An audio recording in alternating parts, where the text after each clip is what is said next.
Bonjour à tous, c'est Pauline et bienvenue sur le podcast Pause Sun, l'endroit idéal pour une pause détendue et ensoleillée dans votre quotidien. Aujourd'hui, nous vous avons préparé un contenu varié qui vous transportera vers différentes thématiques et discussions enrichissantes. Installez-vous confortablement, prenez une pause bien méritée et laissez-nous illuminer votre journée. Au programme, des sujets qui vous feront sourire, réfléchir et peut-être même rêver un peu. Que vous soyez en train de conduire, de faire du sport ou simplement en train de vous détendre chez vous, Pause Sun est là pour vous accompagner à chaque moment. Alors, sans plus tarder, plongeons-nous dans cette pause ensoleillée et explorons ensemble les différents rayons de notre conversation d'aujourd'hui. Bonjour à tous et à toutes, nous nous retrouvons aujourd'hui pour l'épisode numéro 18 en présence de Louane et le sujet d'aujourd'hui ça sera l'effet papillon ou comment donc des petites actions du quotidien peuvent changer notre monde. Tout d'abord on va commencer par une petite présentation puis on va voir donc d'où ça vient en fait cet effet papillon parce qu'on en parle beaucoup sur les réseaux partout mais concrètement niveau historique on ne sait pas d'où ça vient quoi. Après on va parler de qu'est-ce que c'est l'effet papillon pour nous deux et pourquoi il y a une mode ou du moins tout un engouement autour de cet effet. On ne comprend pas vraiment pourquoi. On va vous l'expliquer aujourd'hui. On est là pour ça. Par la suite, on verra donc le pouvoir des petites actions sur notre quotidien, puis l'application donc de cet effet papillon dans notre vie quotidienne, mais pas que. Les limites de la prévisibilité associées donc à cet effet papillon. Et nous terminerons par une petite conclusion. On va laisser Louane se présenter pour commencer. Bonjour, moi c'est Louane. J'ai rencontré Pauline dans le cadre de mon activité professionnelle. Et ça a matché parce qu'on était toutes les deux dans le cadre du développement personnel. Aujourd'hui, je participe au podcast sur l'effet papillon. D'où ça vient en fait, l'effet papillon. D'après l'étude, donc je vais voir sur internet bien sûr parce que bon, là j'ai pas la science infuse encore. La première apparition donc, de l'effet papillon, c'est dans le domaine des sciences et notamment la météorologie. Dans les travaux donc, qui remontent d'un peu plus longtemps que 2024, de 1960, avec un mathématicien et météorologue qui s'appelle Edward Lorenz. Voilà, il était en train de modéliser le comportement de systèmes météorologiques à l'aide d'équations non linéaires lorsqu'il a découvert quelque chose de remarquable, des petites variations dans les conditions donc, initiales qui pouvaient entraîner donc, des résultats drastiquement différents dans des prédictions météorologiques. Donc comme quoi, des petites variations, ça change peut-être des petites choses. Puis on a conclu à une célèbre expression, le battement d'aile d'un papillon au Brésil peut aussi déclencher des tornades au Texas. Ça, c'est ce qui a été expliqué dans la science. Mais après, nous, on aimerait expliquer notre point de vue par rapport à ça parce que maintenant on sait d'où ça vient. Il y a tout un engouement maintenant, en ce moment d'ailleurs, j'ai un peu passé la traîne, j'avoue, je suis un peu en retard, mais voilà, je voulais vraiment m'intéresser à ça, autour de ce que c'est l'effet papillon. Et alors, Louane, pour toi, c'est quoi cet effet papillon ? Pour moi, l'effet papillon, déjà, c'est assez vaste, ça englobe pas mal de choses, mais si je dois te donner une définition, en gros, ça serait qu'en fait, les personnes vont avoir des actions à un instant T, et ces actions vont rentrer en interférence avec pas mal d'éléments extérieurs à eux ou même intérieurs à eux et qui vont soit s'amplifier de manière positive ou négative, soit rester dans quelque chose de neutre. Donc voilà, c'est une petite action qu'on réalise qui va aller impacter toutes sortes d'autres personnes dans notre entourage et potentiellement produire quelque chose de bien plus gros par la suite. Énorme. C'est vrai, en vrai je suis totalement d'accord avec toi et on en a discuté juste avant l'épisode parce que vous remarquerez si vous écoutez fréquemment mes épisodes de podcast et surtout vous les visualisez, nous discutons au préalable de l'épisode sauf que nous commençons toujours l'épisode avant de le faire.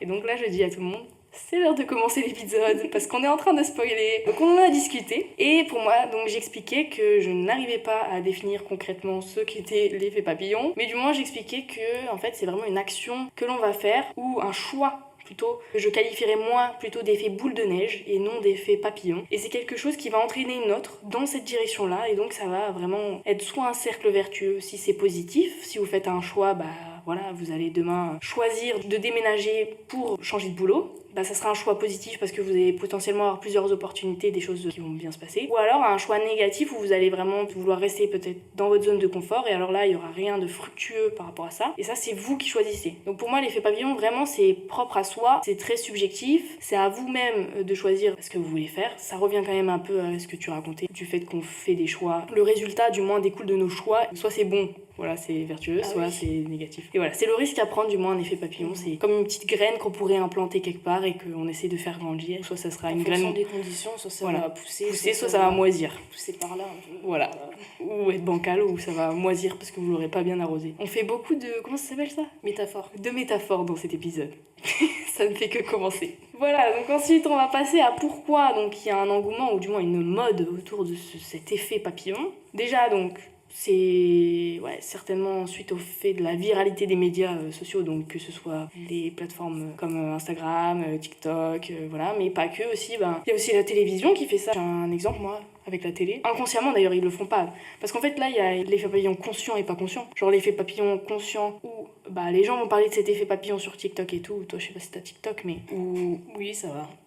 Il y a des gens qui n'ont pas TikTok, hein. Bref, voilà, c'est pour ça que je demande. Il y a des gens du moins qui n'essayent pas d'aller sur cette plateforme parce que c'est vrai qu'on se fait vite hacker le cerveau. Mais bref, j'en fais partie aussi malheureusement, ou bien heureusement, je ne sais pas. Mais du coup là, les gens ils choisissent vraiment de parler de ce sujet, c'est ça ce que je veux dire. Alors que inconsciemment sur d'autres plateformes entre guillemets, on pourrait appeler ça la télé ou des trucs comme ça, ils parlent pas. Mais il y a un effet papillon qui en découle avec les informations. En fait, avec les réseaux sociaux, il y a la possibilité de voir l'évolution de chaque individu. Les personnes qui vont se mettre une vidéo, par exemple Pauline, une vidéo à un instant T, là maintenant, dans quelques années, peut-être que ça va, et je suis sûre de ça, ça va prendre une ampleur phénoménale. Du coup, on peut voir l'évolution. Donc du coup, faire l'effet papillon, c'est de se dire, ah mais regardez, il a fait tel truc à ce moment-là, et personne n'avait misé dessus. Et en fait, au final, voilà, c'est devenu un gars qui a grandi et qui a développé son projet. Et avec les réseaux sociaux, on peut le voir beaucoup plus facilement, je trouve. Et du coup, je parlais aussi de la télé en mode, des choses qu'on va raconter, des choses qu'on va nous entendre, qui vont rester ancrées dans notre cerveau, et de là, on va faire des choix. Tu vois, pour moi, c'est ça. Et du coup, d'où l'effet boule de neige où, suite à ça, on va être influencé. Voilà, c'est ça. C'est pour ça aussi que je parlais d'Insta, des trucs comme ça, parce que ça nous influence inconsciemment, même si on parle pas d'effet papillon forcément. En fait, un truc qui se diffuse et qui touche en fait un groupe de personnes, quoi. Voilà, exactement. Ok, je vois exactement. Le but des réseaux sociaux à l'heure actuelle. Donc voilà, donc en fait pour moi l'effet papillon, ce n'est qu'un nom mignon pour dire tout ce qui se passe sur nos plateformes, ou du moins sur les plateformes du monde entier, parce que ça peut être aussi Twitter. Moi j'ai pas Twitter, mais pareil, genre tu peux avoir une vague de haine pour un mot que t'as dit, tu vois. T'as l'échelle des réseaux sociaux et puis l'échelle d'une classe, d'un groupe d'amis et tout ça. Après oui, c'est vrai qu'il n'y a pas que les réseaux sociaux, mais les gens en ressortent le plus. Donc c'est pour ça que c'est de plus en plus viral, on va dire. C'est vraiment dans les réseaux sociaux. Mais il n'y a pas que dans les réseaux sociaux, il y a tout. Comme j'expliquais dans l'histoire, là, avec le météorologue, où lui, il prévoyait quelque chose avec des petites fréquences, des ondes. Il y a ça aussi, il y a vraiment partout. Et ça peut être même dans la vie de tous les jours. Et c'est même pour ça qu'on en parle d'ailleurs, parce que pour moi, ça, c'est applicable dans notre vie actuelle. Parce que si on fait un choix, ça va découler de bonnes choses, quoi. On va passer au pouvoir donc des petites actions. Et comment donc des actions, des événements donc, qui seraient insignifiants dans la création, provoqueraient des changements plutôt majeurs. Donc l'effet papillon, il va illustrer comment une décision individuelle donc, ou un événement en apparence plutôt petit, mineur, elle va être capable de déclencher toute une cascade d'effets énormes avec un système complexe à travers tout ça, quoi. Genre par exemple, je me serais jamais lancée sur le podcast, j'aurais jamais fait tout ça, dont cet épisode avec toi ici, tu vois. Et ça, pour moi, ça fait partie des petites actions que j'ai prises, parce que j'ai pris un jour la décision de lancer un podcast comme ça, du jour au lendemain. Je me suis dit, vas-y, ça va être la continuité de mon travail sur moi, que je veux transmettre à plein de monde. Et aussi, un autre jour, j'ai choisi de t'inviter aussi dans ce podcast. Ça fait découler aussi des choix. Enfin, pour moi, c'est vraiment des trucs comme ça.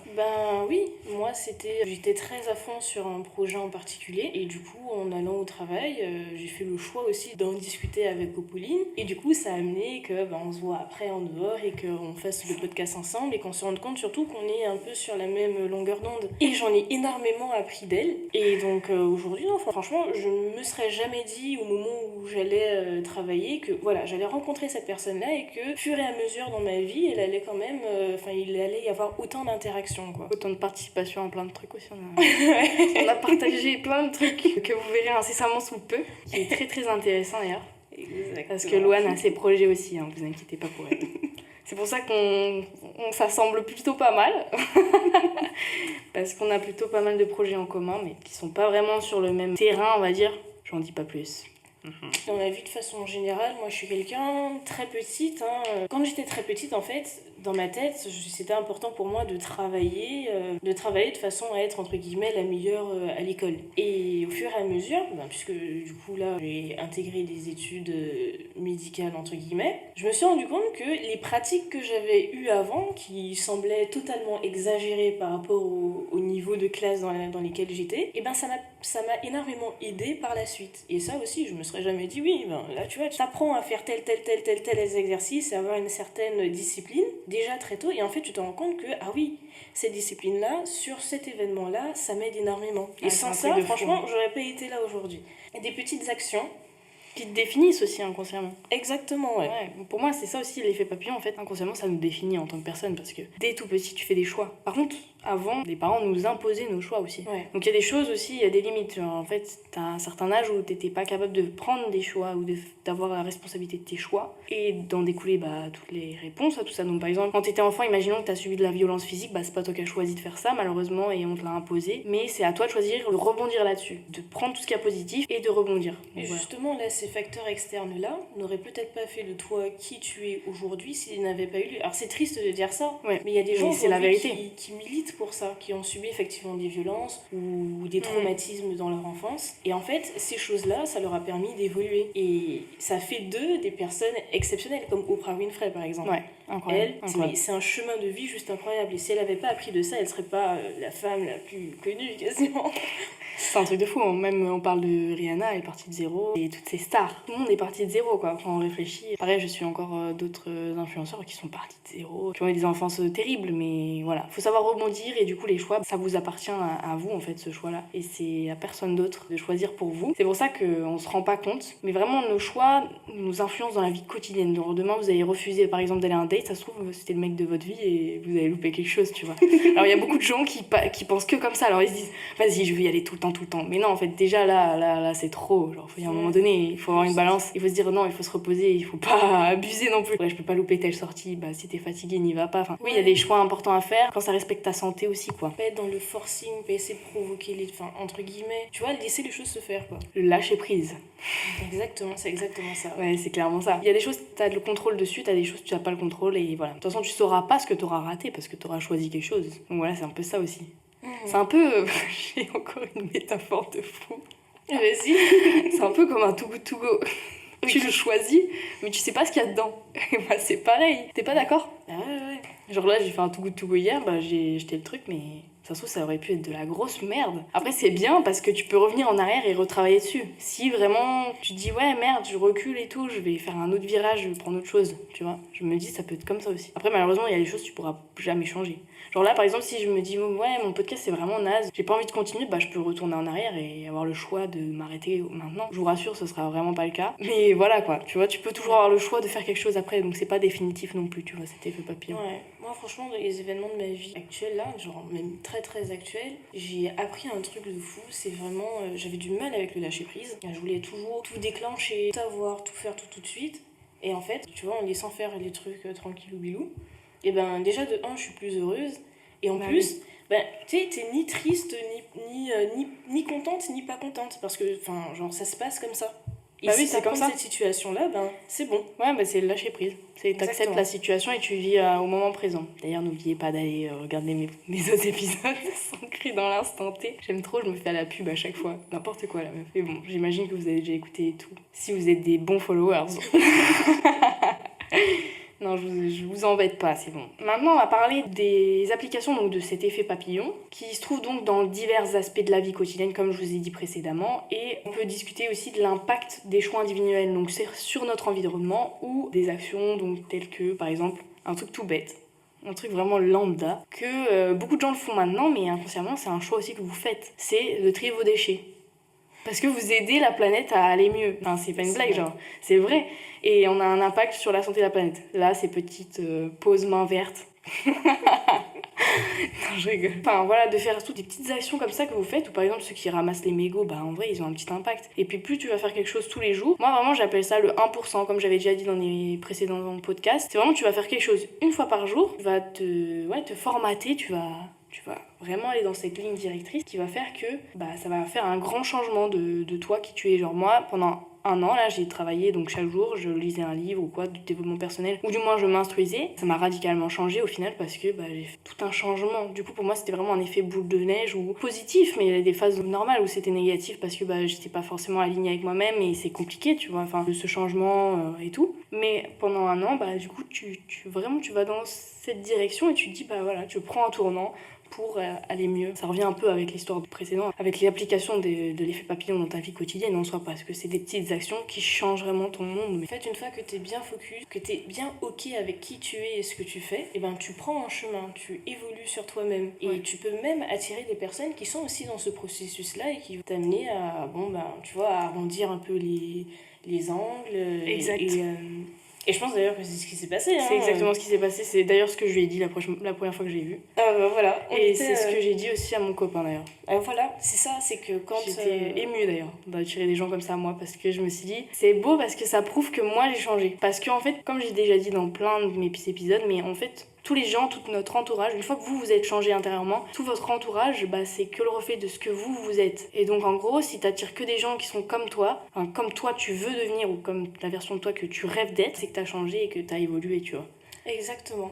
Et à travers les retours, parce qu'on dit oui, il faut pas se fier à ce que disent les autres, mais parfois les personnes extérieures peuvent voir des choses que nous-mêmes on ne perçoit pas de nous. Parce qu'on ne se voit pas, nous, dans la vie quotidienne, on voit les autres, mais on ne se voit pas, nous. Et donc, quand on va être dans ce processus de changement, c'est aussi important d'écouter ce que les autres personnes extérieures vont nous amener, parce qu'on attire au final vraiment ce à quoi on aspire et ce qu'on est.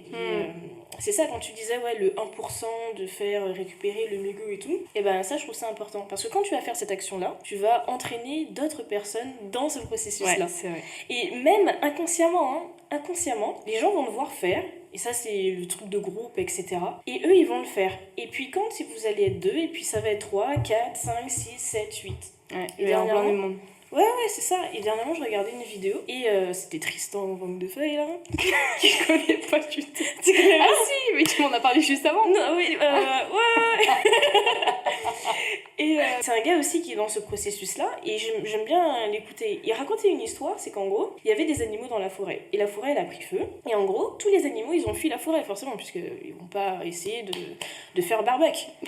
Et donc, du coup, il y a un seul animal, un papillon, qui est parti et qui allait récupérer une goutte d'eau et qui versait la goutte d'eau dans l'incendie. Et les animaux l'ont regardé et lui ont fait, mais qu'est-ce que tu crois que tu vas réussir à faire sur un incendie, un feu de forêt, tu verses une goutte d'eau. Mais il lui a dit, moi je fais le 1%, je fais mon 1%, ma partie, mon travail. Et en fait, tous les animaux sont allés chercher au final de l'eau et tous ensemble, ils ont réussi à éteindre le feu de forêt. Et pour moi, on part d'une petite action qui a mené à quelque chose d'incroyable. Parce que tous ensemble, ils ont réussi c'est magique. à éteindre le feu de forêt. J'adore. C'est ce que je trouve. Encore une belle métaphore. Je vous avais dit, vous n'allez pas être déçus.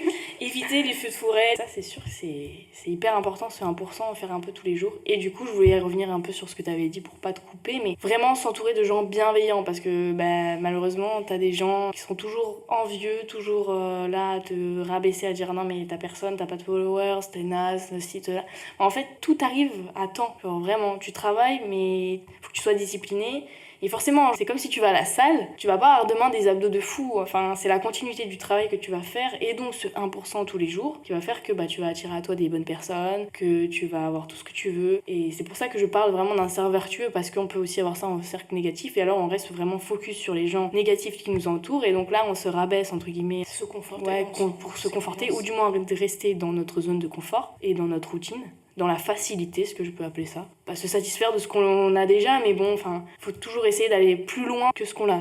Enfin, pour moi, du moins. Après, libre à vous de faire ce que vous voulez, mais vraiment, pour moi, c'est d'aller chercher ce que vous voulez, et pas en vous-même, parce que si vous l'avez pas, vous pouvez pas l'avoir, mais aller attirer à vous des gens et tout, qui font un peu ce que vous voulez faire, enfin voilà, de s'inspirer de tout ça, et voilà quoi, que ça soit fructueux. Voilà. C'est exactement ça, ouais. On passe aux limites de la prévisibilité. Ces limites-là, ça montre que des fois, il y a certaines incohérences, des fois, il y a de l'incertitude face à cette vie, face aux systèmes, des fois, qui sont plus complexes. Et ça, comme je vous ai dit, rien n'est sûr. C'est comme le too good to go. Genre, vous le prenez, vous êtes pas sûr, ça se trouve, c'est de la merde. Vous avez ce que vous avez. C'est-à-dire que, si je reviens à l'épisode des signes de l'univers, c'est que vous allez avoir un signe qu'il va falloir changer de direction. Si c'est de la merde, il faut changer, parce que c'est pas bon, ça pue. il faut changer, ça vous conviendra pas. Pour moi, je prends ça comme ça un peu. Voilà, c'est votre destin aussi. Mon père me dit souvent quelque chose, voilà, parce que lui, il est très philosophe. Il me dit, oui, Louane, ne t'attends pas à avoir un résultat différent si tu fais toujours la même chose. Ça, c'est vrai. Ça, je l'ai lu plein de fois en plus, ce truc. Bah, Et du coup, à chaque fois que je vois que ça marche pas, je me dis, il faut que je change de stratégie et tout. Il faut que je travaille, je sais que je suis encore loin du but, tu vois. Mais il faut pas abandonner, c'est ça le truc. Exactement. C'est qu'en fait, ok, il faut changer changer votre truc, votre mindset et tout, mais pas du tout vous en arrêter là où vous êtes. Et encore une fois d'ailleurs cette semaine, j'étais choquée comment l'humain peut abandonner rapidement. C'est-à-dire que j'étais en train de réserver un truc et ma collègue, elle a dit quoi? Elle m'a dit « Oh, ça m'énerve et tout. Si ça continue comme ça, je me réinscrirai plus. Parce que c'est trop compliqué. » Tu dis « Ah ouais, donc tu baisses les bras comme ça parce qu'il y a juste un truc à faire. Enfin, c'est pas très compliqué, t'as juste à le refaire. » C'est comme si moi, je baissais les bras là parce que, vas-y, le podcast, ça me va pas. Genre, voilà, j'ai pas envie de creuser plus. Et donc on s'arrête comme ça, parce que ça nous saoule. C'est comme ça qu'on n'évolue pas en fait pour moi et que voilà, c'est pas le bon mindset. On évolue mais pas positivement en tout cas. Voilà, on évolue mais pas positivement et en fait, bon, après j'ai pas la science infuse, encore une fois, j'ai pas fait de formation là-dessus et tout, mais enfin, je me suis vachement instruite et je suis tentée du moins et je change tous les jours mon mindset. Mais pour moi, vraiment, ça m'a choquée de voir que comment on pouvait se conformer dans l'idée qu'on voulait rester vraiment dans la facilité comme ça. Et ça va de même pour tous les sujets. C'est-à-dire que, ok, ça t'a saoulé parce que c'était compliqué, il y avait plein de trucs à faire pour t'inscrire sur un truc, mais pourquoi tu baisses les bras aussi facilement? Ou pareil, genre si en fait c'est un examen qui est trop compliqué, tu te dis, ouais, mon examen c'est chiant et tout, c'est toujours pareil, c'est galère et tout, ça marche pas, je le rate à chaque fois. Mais pourquoi tu te donnes pas les cartes en main? Pourquoi tu révises pas hyper bien? Et pourquoi tu fais pas tout pour essayer de réussir? Et si ça marche pas, ça marche pas. Mais si ça marche, tu vois, t'auras zéro regret. Après, c'est vrai que la limite, elle est assez fine. Ouais. Entre le fait de persévérer et le fait de rester genre la tête dans le guidon, buter sur un truc, alors voilà, prends du recul. Là, tu vois, t'es en train de foncer dans le mur, quoi. Et c'est vrai que c'est difficile. Pour certaines personnes, pour eux, persévérer, c'est continuer à courir un peu, mais en fait, tu cours face au mur. Alors qu'il aurait fallu juste, voilà, il y a la porte à côté, en fait. Genre, juste, décale-toi, ouvre la porte et tu le traverses, le mur. Donc voilà, dans tout ce processus-là, la limite, entre guillemets, c'est qu'il faut être capable, un moment, de dire « Oh, je prends du recul. Je prends du recul sur ma situation actuelle. » Ça veut pas dire abandonner, mais ça veut dire peut-être analyser, voir les choses d'une façon différente. Je vois la pièce comme ça, mais si je mets une caméra là, une caméra là, une caméra là, je vais l'apercevoir différemment et percevoir différents angles. Et ben, la vie, il y a plusieurs angles. On peut la voir de façon différente. Et avec cette vision beaucoup plus globale, et ben du coup, ça permet d'avancer et d'éviter d'être là... tu sais, tu lag GTA. J'ai trop l'image en tête, ça. Ça, c'est sûr que c'est chaud. Et quand, dans ta vie, on t'a pas appris à prendre ce recul-là, et que toi, tu continues contre le mur, au bout d'un moment, tu t'essouffles et tu dis, j'abandonne. Alors qu'il aurait suffi juste de faire un pas sur le côté et d'ouvrir la porte pour arriver, la pièce dorée, quoi. C'est juste ça. C'est vrai que c'est assez impressionnant. Mais du coup, voilà, tout ça pour dire que, en fait, cet effet papillon, voilà, des fois, il va y avoir des choses qui vont vous faire que ça va pas être positif, ou du moins, ça va pas être ce que vous attendez. Mais en tout cas, il faut pas s'arrêter à ça. S'il faut reculer, vous reculez, vous choisissez un autre chemin. C'est ce qu'on voulait vous faire entendre par toutes ces métaphores et par toutes ces petites histoires qu'on essaie de vous raconter, et de pas en faire une fatalité. Pour conclure, en gros, cet effet papillon, c'est un effet qui s'applique tant à vous, mais aussi à votre monde extérieur, donc c'est-à-dire à votre propre vie, à l'univers, à tout. C'est un effet qui est à la mode en ce moment, mais en fait, il existe depuis des années pour moi. C'est comme ce que je pourrais nommer un effet boule de neige, comme quoi vos choix vont influencer votre avenir, votre destin, mais qu'il a toujours influencé, en fait, même votre jour actuel. La personne que vous êtes, en fait, à l'heure actuelle, c'est dû à des choix et donc à cet effet papillon. Il faut bien réfléchir aussi parce qu'il ne faut pas tomber dans de mauvais choix. Et si jamais vous tombez dans de mauvais choix, avoir le recul nécessaire de pouvoir se dire, voilà, je me mets de côté, je prends cette caméra là-bas dans l'angle gauche et puis je me regarde et je vois ce qui va pas et on recule s'il faut, on va à droite s'il faut aller à droite. Voilà, on essaye d'analyser un peu tout et pas faire une fatalité et ne pas s'arrêter au premier échec parce que ça ne mènera qu'à la porte du non-succès. Ayez foi en vos convictions et ça c'est vrai. Ça se fera. Tout se fera, même les désirs les plus fous se feront. Tant que vous mettez en place une action, tant que vous mettez en place quelque chose, à partir de demain, à partir de tous les jours, vous n'êtes pas obligé de le faire tous les jours en vrai. Tant que ça se fait, tant que vous choisissez quelque chose, allez-y concrètement et puis tentez. Tentez et vous verrez. De toute manière, il n'y a pas de regret à avoir, c'est la meilleure chose à faire, quoi. Je remercie Louane d'avoir été présente dans ce petit podcast aujourd'hui. Merci et à puis, toi. au plaisir, vraiment. Tout le plaisir était pour moi de te recueillir dans mon podcast, de te retrouver, de t'accueillir plutôt dans mon podcast. En tout cas, on vous embrasse et puis bonne fin de journée à vous. Ciao, ciao. Et voilà, c'est déjà la fin de notre moment ensoleillé sur Pause Sun. J'espère que cette pause vous a apporté un rayon de positivité et d'inspiration. Si vous avez aimé cet épisode, n'hésitez pas à le partager avec vos proches et à me laisser un commentaire sur la plateforme sur laquelle vous m'avez écouté ou sur Instagram sur la page Pause Sun. On se retrouve la semaine prochaine pour la suite des épisodes de Pause Sun à base de positivité et de vibes ensoleillées. D'ici là, prenez soin de vous. C'était Pauline sur Pause Sun. Ciao ciao!